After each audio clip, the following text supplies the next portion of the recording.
We're 4 weeks away. This has the potential to be a complete disaster, right? So that's one side.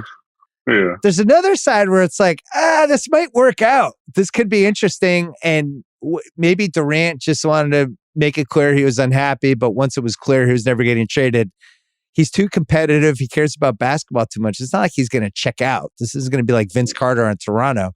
So out of those two paths, which one would you bet on? I don't know, because I feel like every time during Kevin's tenure in Brooklyn, I feel like every season has started with this. Like, it could be cool, and it also could be like an unmitigated disaster.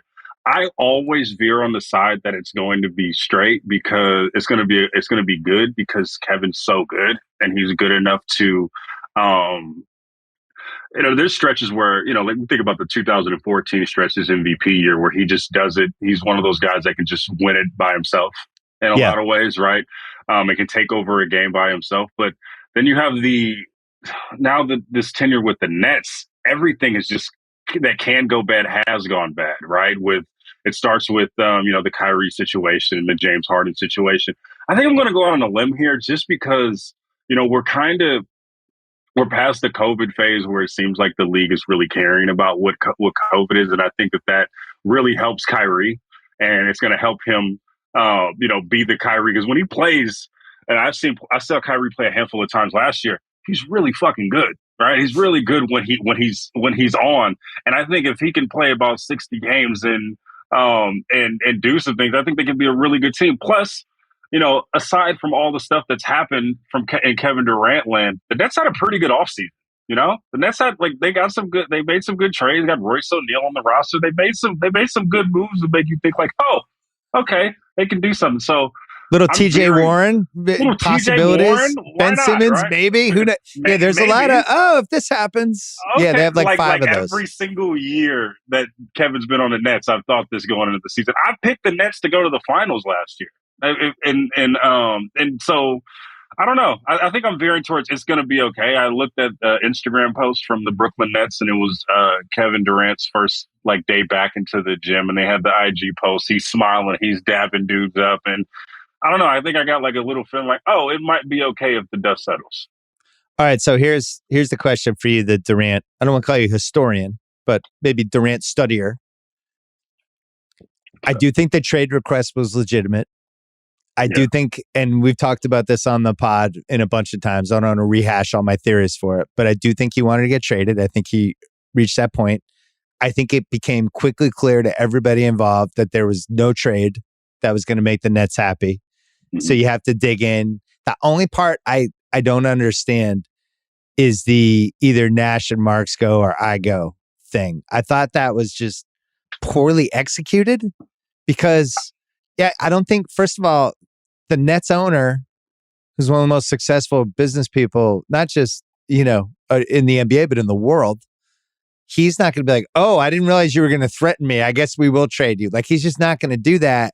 And then the ramifications of just the relationship now with Nash and Marks, you can clear that up. You can be like, oh, my bad. But it's going to be hanging there. I don't understand why he did that. Why do you think he did that? Well, before I get into the why he did that, I also, there's something that I haven't been hearing much of lately as theories and stuff of what happened. But if you're going to ask for your coach and your GM to get fired, you don't want to do it in August. You probably want to do that in the springtime where there's other GMs on the market, other coaches on the market. If you're going to do a scorched earth thing and stay with the organization and make that type of Magic Johnson type ultimatum, you don't want to do it in August where there's literally no one to hire that will, that can really take the job and run with it. So that was the odd point with me. I think the reason why I was looking at the timeline of when he asked for that trade, and it really seems like, if with the hindsight, that Kyrie isn't happy, so Kyrie's gonna have. I want to get my man's what he wants, right? Because when we're in the matrix of this trade request, it seems like, oh, Kevin's fed up.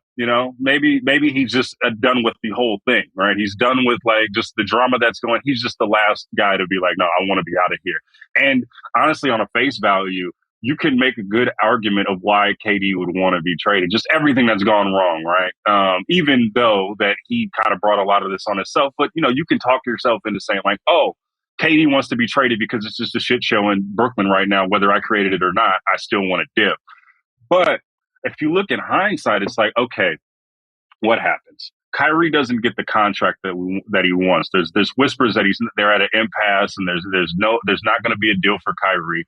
And then you see that's the catalyst, right? That's the catalyst of the whole thing. And then you see Kevin's like, oh well, if my man's isn't going to get a deal, then that's my bud. I want to. And this goes back to when I talked to him back in March. It's like, oh no, this is a partnership with me and Kyrie, and now that's not happening. Okay, well I'm up out of here. And I remember in the moment thinking like, okay, does that mean, just thinking like, oh, does that mean him and Kyrie on the outs? No, it doesn't mean that, because they're training in LA like a week later, just still together and kicking it.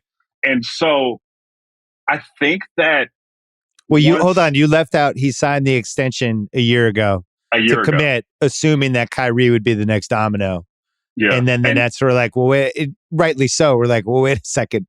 Did you see the last year that Kyrie had? We're not as crazy anymore about giving him that deal. And that's another catalyst. Yeah, and I just feel like it seems like just, outsiders looking in, it just seems like whatever Kyrie is doing, and me and you have talked about this off record, it seems like whatever like Kyrie is doing, Kevin's like, okay, I'm going to roll with you. And that's something like they have this bond that is pretty unexplainable, right? Even when we kind of talk it out, it's like, but why? Why would you want to do this? Why would you want to follow this person that has, honestly, if we talk about relationships, Kyrie, at least outwardly from everything that we know and seen, has not held up his end of the bargain in terms of friendship, right? He's not, I wouldn't say friendship, probably hasn't held up his end of the bargain in terms of being a teammate. Basketball friendship. Basketball friendship. I don't want to get into their personal, but at least on an on-court thing, Kyrie hasn't held up his end of the bargain. Like if I'm your teammate, I'm supposed to be there every game if I can control it. And he just wasn't like that the last season. And so you're like scratching your head to like, what's up with this bond? And I remember just hearing like during that time, it's like, well, the Nets didn't do enough to understand Kyrie. They didn't do enough to really give all their resources to help this guy out. And I think that manifested through the trade request. Yeah, that makes sense. I think you hit the two, and I think the Simmons trade was the other piece. That when they traded Harden, they also were making a bet that Simmons was going to be able to play for them last year. And Durant's at a point, where he's trying to win titles, and he knows there's at least a little bit of a time limit on how many years he has left. And Simmons comes in and he's hurt. He's got back issues. He's acting very strangely, showing up for the games.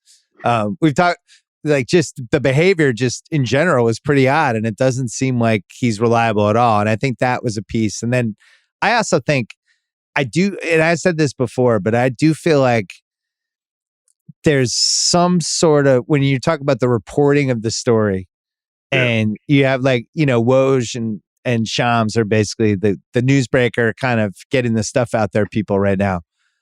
And Sean Marks and Woj super close.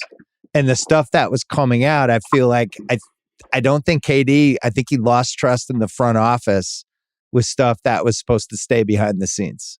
Yeah. I think that was it's a small piece, but it's got to be mentioned.